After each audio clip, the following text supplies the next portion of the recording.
Hi everyone, welcome to RS academy. This is Sunil. ఈ video సెషన్లో మనం రోడ్ మ్యాప్ ఫర్ ఎంసెట్ కోసం మాట్లాడుకోబోతున్నాం. సో మన టార్గెట్ 100+ మార్క్స్. సో ఈ 100+ మార్క్స్ని మనం చేరుకోవాలంటే మన ప్రిపరేషన్ ఎలా స్టార్ట్ చేయాలి, అండ్ దానికి కావాల్సిన సిలబస్ ఏంటి, అండ్ దానికి కావాల్సిన వెయిటేజ్ ఏంటి, అండ్ అలాగే మనకు ఏదైతే టైం టేబుల్ రెడీ చేసుకోవాలో ఆ టైం టేబుల్ ఇవ్వడం జరుగుతుంది. And subject toughness, A subject ఎలా ఉండబోతుంది, ఎన్ని టఫ్ క్వశ్చన్స్ వస్తాయి, ఎన్ని యావరేజ్ క్వశ్చన్స్ వస్తాయి, ఎన్ని ఈజీ క్వశ్చన్స్ వస్తాయి అనే డీటెయిల్స్ మాట్లాడుకుందాం. అండ్ ఏ సబ్జెక్ట్కి మనం ప్రయారిటీ ఇవ్వాలనే డీటెయిల్స్ కూడా మాట్లాడుకుందాం. అండ్ ఫైనల్గా మనం ఫిక్స్ చేసుకోవాల్సిన టార్గెట్ ఎంత, ఇవన్నీ డీటెయిల్స్ రోడ్ మ్యాప్ సింపుల్గా ఈ యొక్క వీడియోలో మీతో అయితే డిస్కస్ చేయబోతున్నాము. అండ్ మీకేమైనా ఎంసెట్ క్లాసెస్ కావాలంటే కింద డిస్క్రిప్షన్లో ఉన్నాయి, ఆ వీడియోస్ చూసి మీరు కావాలంటే ఆ క్లాసెస్ కూడా చూడొచ్చు. So road map for EAMCET. So చాలామంది ఏం స్టార్ట్ చేస్తే బెస్ట్, ఎలా స్టార్ట్ చేస్తే బెస్ట్, ఎప్పుడు స్టార్ట్ చేస్తే బెస్ట్, ఇలాగ చాలా క్వశ్చన్స్ ఉంటాయి. ఈ అన్ని క్వశ్చన్స్కి ఫస్ట్ ఒక ఫుల్ స్టాప్ పెట్టి రైట్ నౌ ఈరోజే మీరు స్టార్ట్ చేయండి. సో స్టార్ట్ చేయాలని చెప్పారు, బాగుంది. ఏం స్టార్ట్ చేయాలి, ఫస్ట్ ఇయరా సెకండ్ ఇయరా, కన్ఫ్యూజన్ ఏంటి? సో మీరు ఇప్పుడు సెకండ్ ఇయర్లో ఉంటే ఖచ్చితంగా కాలేజ్లో జరుగుతున్నట్టుగానే ప్యారలల్గా మీరు ఎంసెట్ పోర్షన్ చేసుకోవాలి. లేదు ఫస్ట్ ఇయర్లో ఉంటే కనుక మీరు ఫస్ట్ ఇయర్ జరుగుతున్న పోర్షన్నే ప్యారలల్గా చెయ్యాలి. అప్పుడు ఏమైందంటే మీ మైండ్ ఏదైతే ఉందో ట్యూనింగ్లోనే ఉంటుంది.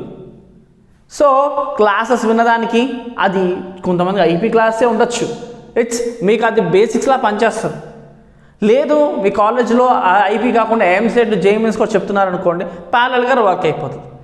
లేదు ఉట్టి ఐపీ అనుకోండి, అక్కడ ఐపీ బేసిక్స్ తీసుకుంటారు, ఆ బేసిక్స్తో ఎంసెట్ చేసుకోవచ్చు.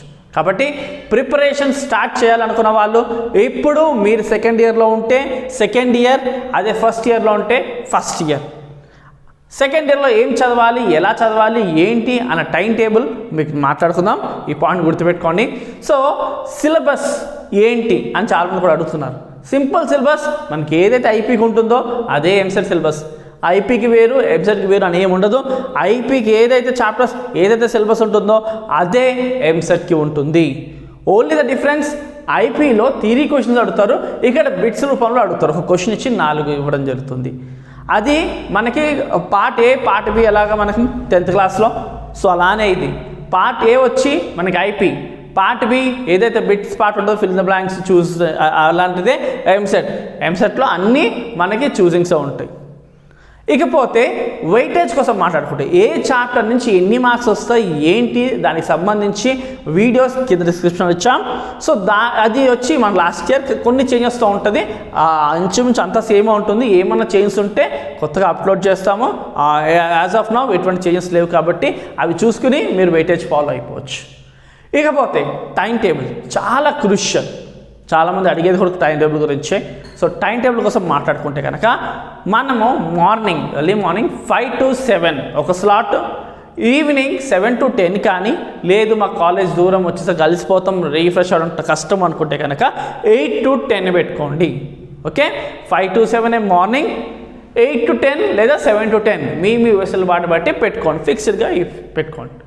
సో మార్నింగ్ 5 to 7 ఏం చేయాలి, ఈవినింగ్ ఏం చేయాలి అని మాట్లాడుకుంటే, మీరు సెకండ్ ఇయర్లో ఉన్నా ఫస్ట్ ఇయర్లో ఉన్నా ఫస్ట్ మీరు ఏం చేయాలంటే మీకు ఆల్రెడీ అయిపోయిన చాప్టర్స్ ఏవైతే ఉన్నాయో అందులో హై వెయిటేజ్ ఏదైతే ఉందో ఆ హై వెయిటేజ్వి మీరు మార్నింగ్ చేయాల్సి ఉంటుంది. ఏదైతే ఆల్రెడీ అయిపోయిన చాప్టర్స్ ఉంటాయి కదా మీ కాలేజ్లో, ఆ చాప్టర్స్ సంబంధించి ఆ చాప్టర్స్లో ఏది పిక్ చేసుకోవాలంటే హై వెయిటేజ్ది మన వెయిటేజ్ ప్రకారం కింద ఇచ్చాం కదా డిస్క్రిప్షన్లో, అక్కడ ఆ వెయిటేజ్ వీడియో చూసి దానికి అనుగుణంగా హై వెయిటేజ్ది మార్నింగ్ చేసుకోండి.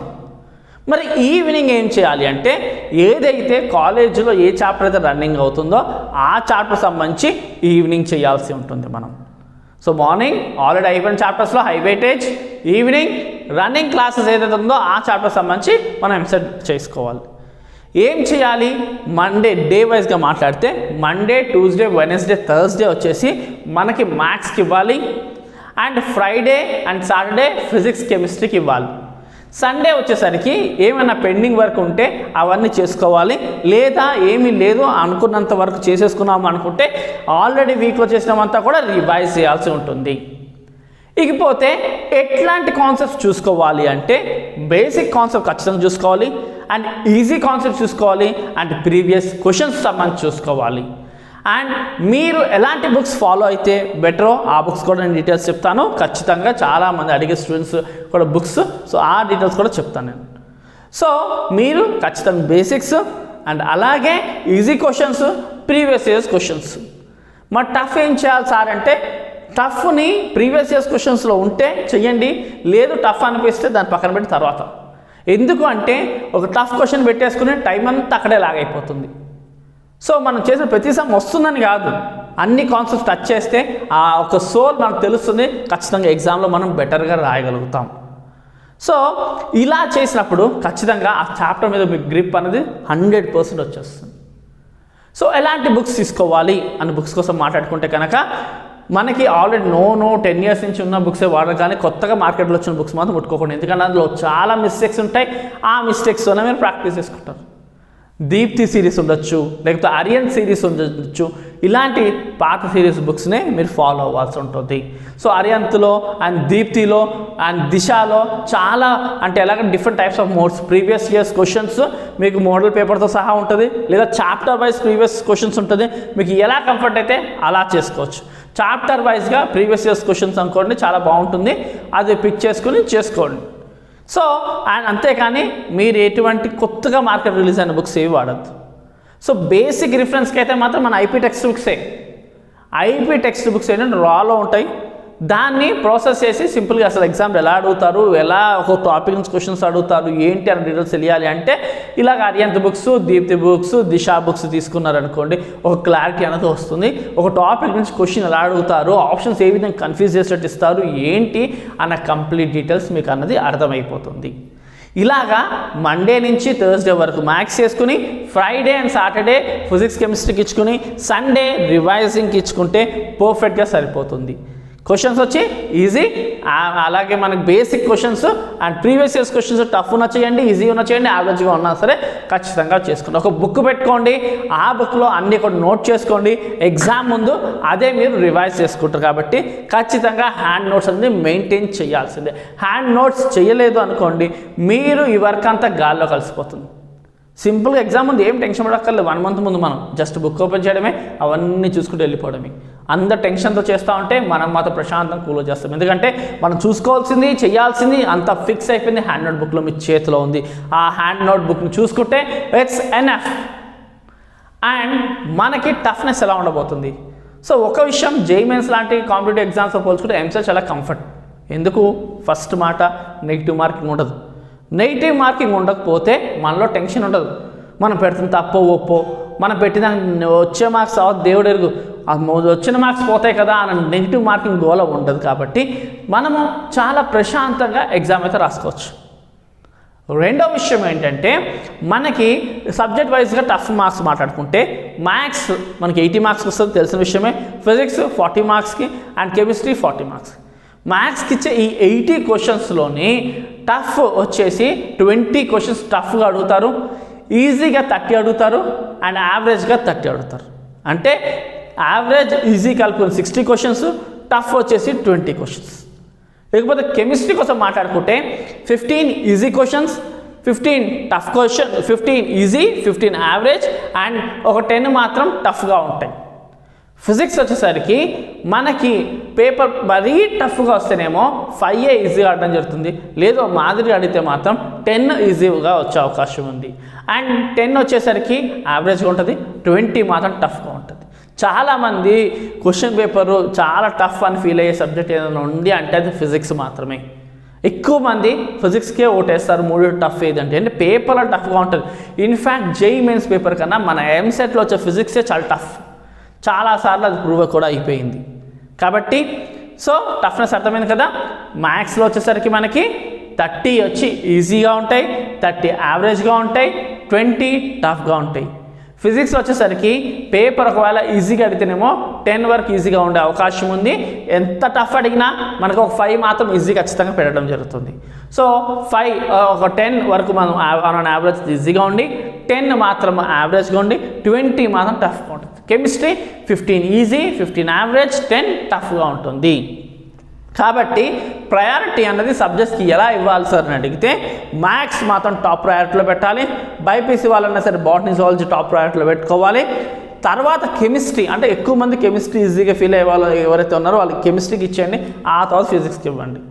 లేదు మాకు ఫిజిక్స్ మేము బాగానే చేస్తాము, మాకు ఫిజిక్స్ కెమిస్ట్రీ ఎటువంటి డిఫరెన్స్ లేదు అనుకున్న వాళ్ళు సెకండ్ ప్రయారిటీ ఫిజిక్స్కి ఇవ్వండి, థర్డ్ కెమిస్ట్రీకి ఇవ్వండి.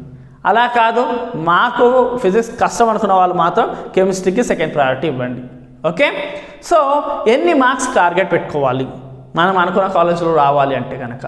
సో ఇప్పుడు మనకి చాలా టైం ఉంది కాబట్టి మనము ఈజీగా 100+, 110+ మార్క్స్ ప్లస్ టార్గెట్ పెట్టుకుంటే ఈజీగా 1K ర్యాంక్ అయితే వస్తుంది. కాబట్టి 1K ర్యాంక్కి టార్గెట్ పెట్టుకోండి. సో మనకి ఈజీగా ఇప్పటి నుంచి ప్రిపరేషన్ స్టార్ట్ చేసుకుంటే మ్యాథ్స్లో ఒక 60 తెచ్చుకోవచ్చు, అండ్ కెమిస్ట్రీలో 90 తెచ్చుకోవచ్చు, అండ్ 30 తెచ్చుకోవచ్చు, ఆ రెండు కలిపితే 90 అవుతుంది. ఫిజిక్స్ ఇంకా ఈజీగా 25 అరౌండ్ అలా తెచ్చుకోవచ్చు. కాబట్టి మనం ఈజీగా అనుకుంటే 1K లోపు ఈజీగా క్రాక్ చేసుకోవచ్చు. దీనికి కావాల్సింది ఖచ్చితంగా మనం ప్రిపరేషన్ ఈరోజు స్టార్ట్ చేసుకోవాలి, అండ్ సిలబస్ని కరెక్ట్గా చెక్ చేసుకోవాలి. దానికి కింద డిస్క్రిప్షన్ లింక్ ఇచ్చాను, అండ్ అలాగే మీకు కావాల్సిన వెయిటేజ్ సంబంధించిన వీడియోస్ కూడా కింద ఇచ్చాను, ఖచ్చితంగా క్లిక్ చేసి చూడండి. అండ్ టైం టేబుల్ ఇచ్చాను, morning 5 to 7 and evening 8 to 10 లేదా 7 to 10 అని. సో మార్నింగ్ అయిపోయిన చాప్టర్స్, ఈవినింగ్ ఏదైతే రన్నింగ్ చాప్టర్స్ ఉన్నాయో అవి, మండే టు థర్స్డే వచ్చేసరికి మీరు మ్యాథ్స్ వేసుకోవాలి, అండ్ ఫ్రైడే సాటర్డే ఫిజిక్స్ కెమిస్ట్రీకి ఇవ్వాలి, సండే రివిజన్కి ఇవ్వాలని చెప్పాను. అండ్ మీకు ఈజీగా చేసుకోవడానికి ఈజీది, అండ్ అలాగే ఆ తర్వాత మీరు బేసిక్ యావరేజ్గా ఉన్నవి అండ్ అలాగే ప్రీవియస్ ఇయర్స్ క్వశ్చన్స్ చేసుకోవాలని చెప్పాను. ఇలా చేసుకోవడం బట్టి ఖచ్చితంగా హ్యాండ్ నోట్స్ మెయింటైన్ చేయడం బట్టి రివిజన్ కరెక్ట్గా అయ్యి ఖచ్చితంగా 110+ మార్క్స్ మీరు సాధిస్తారు. 1K లోపు ర్యాంక్ మీకు వస్తుంది. ఖచ్చితంగా మనం అనుకున్న డెస్టినేషన్కి రీచ్ అయిపోతాం. This is road map for EAMCET. I hope మీకు ఈ వీడియో చాలా హెల్ప్ అయింది అనుకుంటున్నాను. అండ్ ఫర్దర్గా ఎంసెట్ సంబంధించి ప్రతి information, video, guidance and classes మన నుంచి వస్తాయి కాబట్టి సబ్స్క్రైబ్ చేసుకోండి. అండ్ ఈ ఇన్ఫర్మేషన్ మీ ఫ్రెండ్స్ అండ్ రిలేటివ్స్లో ఎవరైతే ఎంసెట్కి ఫేస్ చేయబోతున్నారో వాళ్ళందరికీ కూడా షేర్ చేయండి.